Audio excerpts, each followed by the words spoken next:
Hello, and welcome to our final edition of our Journey to Debt Freedom for 2015. Can you believe that we are at the end of another year? I can't believe it, but it's been an awesome year for all of us.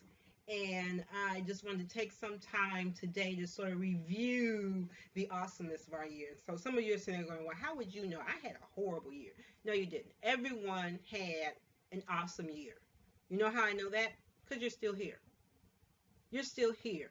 And that in and of itself makes 2015 just the greatest year ever. But I am so excited for so many of you, for us, who did great things with our debt reduction journey in 2015. So I want to just take a few minutes to review how great we all did in 2015. So I want you to pull out your plans, your life plans for the year. I want you to pull out your budgets. I want you to pull out all of those things that reflect what you accomplished, what you did in 2015. Even those things that you think were bad, I'm going to show you how those were actually good things. So let's start with your budget. If you use the budget planner that I gave you, it's really easy to see how well you did, because if you click on the bottom at the budget actual tab, and if you actually kept up with your budget throughout the year and with your actual expenses, it's going to show you very quickly how well you did. You just look in the difference column. And so on the revenue side, if you have positive numbers, then you made more money than you anticipated. If you have negative numbers, then you had less income than you thought you were going to have. On the expense side, hopefully your differences are negative numbers, which means that you spent less. If they're positive numbers, that means you spent more. Now, for those of you who have positive income on the difference side and negative expenses differences, then fabulous. You did awesome. You did a great job. For those of you who have the reverse, then what that means is you have a learning experience for 2016. What is it that caused you to have less income? Maybe something major happened, or maybe you thought there was going to be a promotion that didn't happen, but it's going to come in 2016. That's your learning experience. So when you prepare your budget, and this is a perfect time now to put together your budget for next year, then you use those learning experiences for putting together a more realistic budget for next year. Now, on the expense side, maybe something catastrophic happened. You had a major accident, something major happened around your house, something happened that caused you to not meet that budget. Again, or maybe it's a situation where you weren't realistic. Maybe you were overzealous when you were preparing your budget this time last year. So now you've learned from that. So this year, look at what actually happened and use that as your guide for putting together your budget for next year. I know that everybody's not a numbers person, and so for some of you, this was your first time ever doing a budget, and so how would you know how to put together that budget? But now you have a good foundation to help you to put together a more realistic budget for next year. And so as you look at those numbers and you look at what you've accomplished, even if you didn't stay within your budget, just look at what you did. Just look at what you were able to spend money on and do in your life in 2015. That is something to celebrate, regardless of if you spent too much or not. The fact that you're still here, you're able to talk about it, you're able to celebrate, you're able to reflect on it and grow on it in 2016 is just something that is awesome for you and for those in your family. So, that was the first part. Now, the second part was, of course, reducing your debt. So the goal was to eliminate one or more credit card debt or some other debt that you have, and then to put a plan in place to reduce and eliminate all of that debt. So you want to look and see which cards did you actually eliminate the debt on. Now that is something to celebrate, even if it's just one. Then hopefully you were able to talk to all your creditors and negotiate better terms, lower rates on your credit cards, on your auto loans, on your mortgages or whatever debt you have, your student loan debt, and maybe better terms. Maybe you're paying on a different time of the month. Again, something to celebrate. Speaking of credit, did you take some time recently? If you didn't today, look at your credit score. Go, I told you that you're allowed one free credit report per bureau per year. So if you haven't been doing that, go to annualcreditreport.com. And if you're in the Midwest, TransUnion is in the Midwest, so they usually are going to have the most accurate report for you.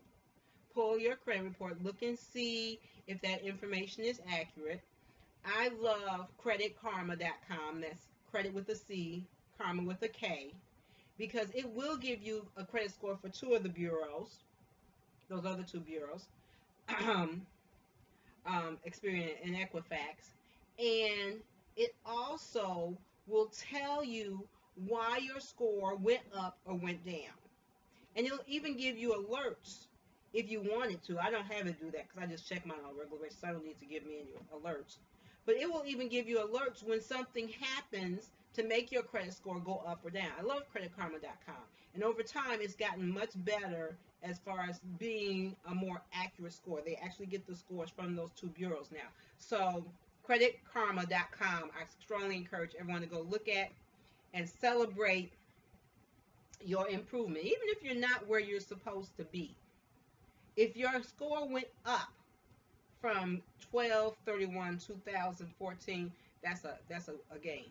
That's a marvelous thing. So part of your goal for 2016 is for that score to go up even more, right? Now, let's talk about your life plan. So you start with a life plan January 1st.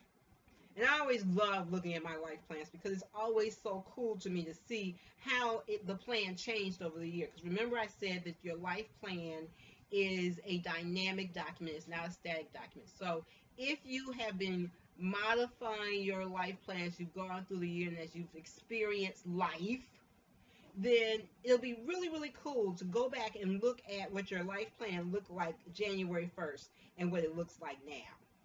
And now it's so much easier to put together your life plan for 2016 because you know where to start from. You know where you are right now.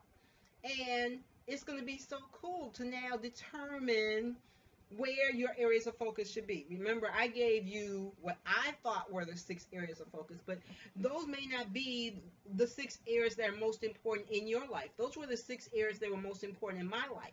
So you have to determine what those areas are. It may be 4 areas. It may be 10 areas that you need to focus on to have a perfectly balanced, a perfect life for yourself. Will you ever get to a perfect life? No, because we're not perfect. But the goal is to get as close to perfection as possible. And in order to do that, you have to have that balance in your life. And what happens when you're looking now, you're saying, well, why didn't I put enough money aside? Why didn't I lose the weight that I was supposed to? Why didn't I accomplish that goal that I wanted to? It was because you had those imbalances, because you had to, at some point in time, change your focus from one area to another area because life happens. So, as you're planning for 2016, now that you have a year of experience under your belt, you know how to better plan your life. You know what parts of your life are most important to you, so you can put together a better life plan. But it's really, really cool just to look to see where you've come in your life in the last 12 months. So enjoy that and celebrate that and use that to plan for your 2016. Finally, I want to talk a little bit about moving forward into 2016. So let's talk a little bit about your savings. So as you're reducing your debt, you're supposed to be increasing your savings, right? So remember I said you should have 3 to 4 months of your gross income in liquid savings. That's in case something happens, something catastrophic happens in your life. You just have to live and maybe just not make ends meet this month. Maybe something, God forbid, happens to your job. 3 to 4 months of liquid income. Now, probably for most of you, that's a huge change, particularly if you weren't saving before. So I wouldn't expect that you all have gotten to that point in 2015. If you did, I want you to send me a note because I want to celebrate with you for getting that done in 2015. For everyone else, I want you to continue on that plan in 2015 to have 3 to 4 months of your gross income sitting in a non-risky investment. And then what we're going to start to talk about in 2016 is building wealth. About how you get to that point that you start to build your nest egg, so you start to get to the point that you feel comfortable and you're not living paycheck to paycheck. You know what I mean? Where you're just living, and when the paycheck comes, it's just another day. That's what we're going to start to work on in 2016 while we continue to reduce and eliminate our debt.